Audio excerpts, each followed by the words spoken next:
Chapter 12. The Corn Dance. "Stop! Stop!" the children shouted, chasing after the thief. But the man took long, leaping steps and reached the stairs well ahead of them. He rushed down, turned a sharp corner, and dashed out a back door of the hotel. By the time the children reached the street, he was nowhere in sight. "Oh, my pretty bracelet!" Pam cried out. "We'd better tell Dad about this right away," Ricky said, turning back. They found their parents in the lobby talking to the manager. When Pam burst out with her story, Mrs. Hollister exclaimed, "How dreadful! We must do something at once." The manager grabbed his telephone and called the police. In a short time, a state policeman arrived. Upon seeing the Hollisters, he smiled, since he was the same one they had seen earlier at the Chaparral. After introducing himself as Officer Martinez, he asked, "What happened? Another robbery?" The children told him the details of the theft, and described the man whom Mr. Gross had called Rattler. "I think I know who he is," Officer Martinez said. "A fellow who lives in the hills outside of town.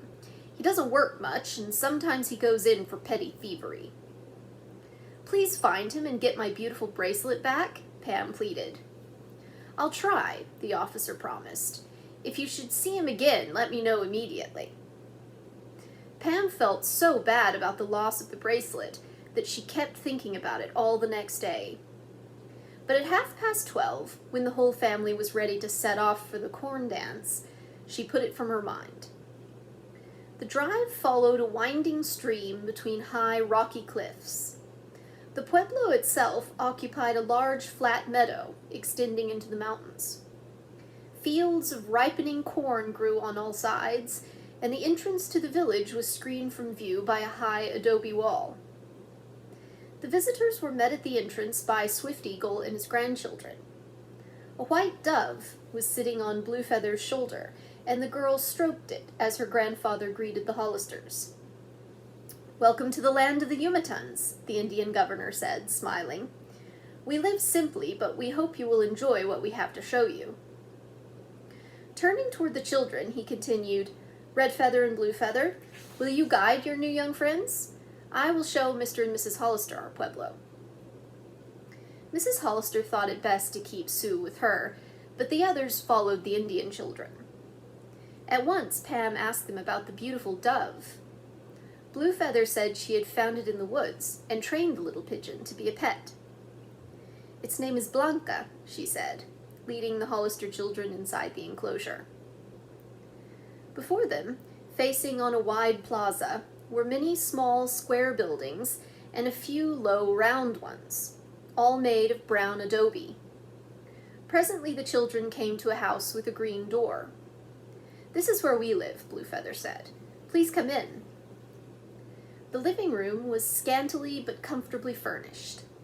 A bright-colored Indian rug lay in the center of the earthen floor.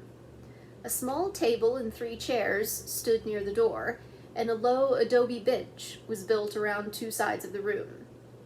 In a far corner was a low fireplace, in which burned a small log of piñon wood. How good that smells," Pam said, sniffing the fragrant aroma. Ricky was paying no attention to the rounded fireplace, but was looking intently at the walls of the room. On one were several wooden pegs, from which hung beaded jewelry in turquoise. On another was a black cane with a silver head. "Does Swift Eagle have to walk with a cane sometimes?" Ricky asked, stepping closer to examine it. Blue Feather shook her head. "Oh no," she said. "That cane is too important, and is passed on from governor to governor, and never used." "Why?" Holly chirped. "See what it says on the head," the Indian boy pointed out proudly. Pam went closer and read, "From Abraham Lincoln to the governor of the pueblo of the Yumatans." Pete gasped. "From President Lincoln?" "Yes," Blue Feather said. "When Abraham Lincoln was president, he invited all the Indian governors to Washington and presented them with canes." After the Hollister children had taken a good look at the antique cane, Pete asked Blue Feather if they cooked their meals in the fireplace. Yes, and outside, too. Come, I'll show you. She led them to what looked like a tan-colored igloo. This is our baking oven, the girl explained. We share it with several other families to make bread and dry corn. The Indian children led the Hollisters across the plaza toward a terraced cliff that towered at the rear of the reservation. Many caves were cut into the side of the rock, which could be reached only by a narrow trail and ladders. These are the old cliff dwellers' ruins, Red Feather said. Our ancestors used to live up there. The boy started up a long ladder which led to the first terrace of the cliff dwellings. The others clamored after him. When they were safe on the first ledge, the Hollisters looked around. Far below them stood their parents with Sue and Swift Eagle. They waved to them. Can we climb up any higher? Pete asked. Yes, Blue Feather answered. Come on. The Indian girl showed the way to another ladder, which led to the next landing, and they all climbed up. Here are the caves, Ricky shouted. I'd like to live in this big one. The cavern, cut into the soft rock, was about the size of a small room in the Hollisters' home. Its floor was of hard clay, and the walls and ceiling were blackened by the smoke of ancient fires. Our ancestors lived very simply, Blue Feather said. They cooked near the entrance and slept on blankets. All the water had to be carried up from a stream in the valley. After the children had explored for a while, Pete noticed a group of Indian boys far below, practicing with bows and arrows. Indy said we should learn how to shoot while we're here, Pete told Red Feather. The Indian boy grinned. We'll show you how. He and his sister led the Hollisters down to a small field, where the Yumatun children were practicing. What a funny target, Holly remarked, pointing to a piece of wood in the ground at which they were aiming. 3 boys were standing about 25 feet from it, taking turns. They did not miss once. As the Indians ran forward to pull their arrows from the stick, Red Feather spoke to them in Tiwa. In reply, the archers smiled and handed their bows and arrows to the Hollister boys. Pete's first arrow went wide of his mark, as did the second and the third. Ricky had no better luck. Let me try, Pam said. Several Indian girls standing nearby giggled when they saw Pam and Holly take their turns. Blue Feather quickly explained why. It's strange for them to see a girl shooting. Yumatun girls never touch a bow. We consider that a boys' game. Oh, it's fun, Pam assured her, handing a bow in her direction. But the native girl smiled and shook her head no. Pam and Holly tried again and again, but could not hit the stake. I guess this is a boys' game, Pam sighed, as she and her sister gave up. We'll need a lot of practice to shoot like Indians, Pete laughed, when the game was over. Red and Blue Feather went back with the children to where Mr. Hollister and Mrs. Hollister and Sue were waiting, with the Indian governor. My grandchildren and I must leave you now, Swift Eagle said. We dress for the ceremony of the corn dance. It will start from the kiva. He pointed to a round, flat adobe building located in the center of the plaza. A ladder stuck out from a hole in the top of it. What's a kiva? Holly asked. With a solemn expression, Swift Eagle told them that the kiva was the center of the pueblo's religious life. With that, he hurried up the steps of the round building, with Red Feather and Blue Feather, and disappeared down the ladder. As more Indians entered the kiva, the Spanish and Anglo visitors lined both sides of the plaza to watch the ceremony. Listen, Pete said suddenly, I hear drums. The sound of muffled drum beats issued mysteriously from inside the kiva. Here they come, Pam whispered excitedly. A man carrying a long pole decorated with feathers and an embroidered banner came up the ladder, followed by a chorus of brightly dressed young men. They wore wet red, white, and green velvet shirts and many strings of silver, turquoise, and coral necklaces. Their calico trousers were made of multicolored prints. Oh, look, Holly said, the men wear earrings. When the chanters reached the ground, drummers appeared, beating drums.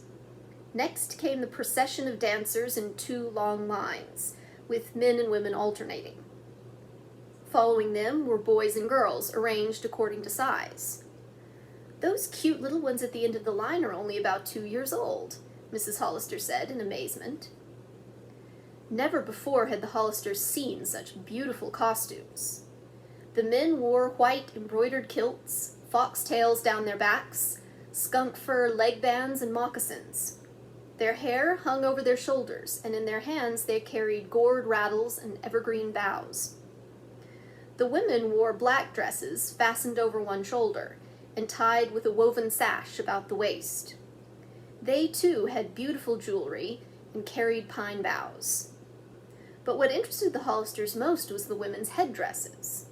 Their hair hung loose, and on their heads they wore wooden boards painted in turquoise color. "Aren't they lovely?" Mrs. Hollister said. As the drum beats became louder, the Indians began to dance. They leaned forward, hopping in perfect rhythm to the drums. Then they formed circles, and after that danced to the north, east, south, and west, praying for rain in all directions to make their corn grow tall. "I don't see Red and Blue Feather," Pam said anxiously. "Why aren't they dancing?" The answer came soon afterward, when the Indian dancers retreated into the kiva, and another group replaced them. Among them were Red Feather and Blue Feather. Suddenly, the Hollisters were startled by 2 weird-looking figures who dashed from the kiva and raced in and out among the dancers. Their bodies were painted black and white stripes and polka dots. The men's hair was plastered up into top knots, finished off with bits of feather and corn husk. And they wore little black aprons front and back, which flapped up and down as they pranced around. "Yikes, that's the kind of ghost I want to be on Halloween," Ricky exclaimed. "What are they, Dad?" Mr. Hollister said that Swift Eagle had told him about these funny men. They were called koshari, and pretended to come out of the spirit world to tease the dancers. After the Indians had danced a long while, they started back for the kiva. Holly had been so intent watching that she did not turn when she felt a hand on her left arm. "Yes, Pete," she said vaguely, knowing he was next to her. When he did not answer, the girl looked around. Her brother was paying no attention. Then Holly quickly glanced down at her wrist. The silver and turquoise bracelet was gone. In a panic, she nudged Pete. "My bracelet's been stolen," she whispered. "Somebody's just took it off my arm. Let's find him." The children broke away from the group and looked about. Suddenly, Holly pointed. "See that man climbing the ladder on the cliff? He looks like Rattler. I bet he's the one." "Let's get him," Pete whispered.